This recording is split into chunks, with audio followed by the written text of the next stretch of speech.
I wanted to record a short little video to show you what goes into each acoustic guitar that I'm getting ready. The first thing I do is I open up the box, look for any broken parts. They come with a certificate of quality, but, you know, hey. I put everything aside so that way I can put it back in the box later, look for anything that's broken, anything that's obvious. The first thing I do is I tune it, make sure everything's good and there's no broken strings or no strings are going to break on me. And then I check the relief on the neck. I'll use a straight edge and I'll eyeball it, and more often than not, there's a truss rod adjustment that needs to happen.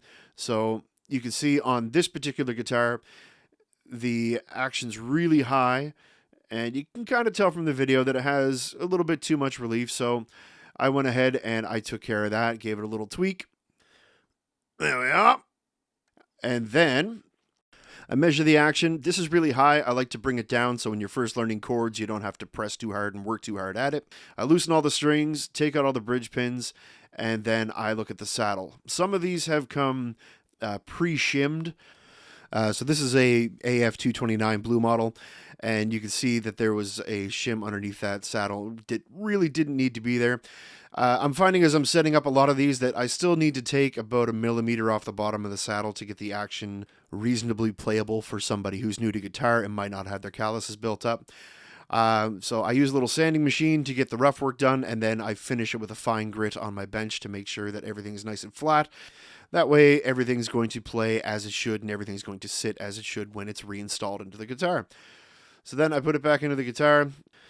I tap it in place so that way I know that once I'm done, it's going to be seated properly in the bridge. And then I restring the guitar.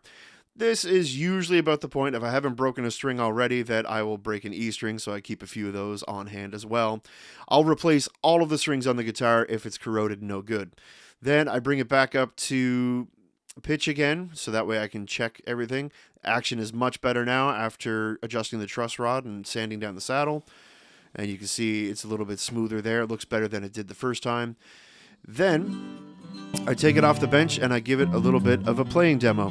I go up the neck and I check each fret. And I'm listening for any buzz or any problems as I'm going through. Right about here, I heard a little buzz, so I went back. Turns out it was just poor fingering on my side, so that was good. So after I check all that, I'll give it a few strums. I'll see how it sounds while I'm playing something that I would normally play, because you're not just picking single notes, you're strumming the whole thing. And then, once I feel that it's ready, I put it back in the box. And then that's it, $100 out the door. If you want to make it a kit with a stand, a headstock tuner, and a strap, $120. And for an extra $5, I have a whole bunch of capos in stock too, and you can get one of those included. Drop me a line if you're interested in this model or any of the others that I have in stock. Talk to you soon.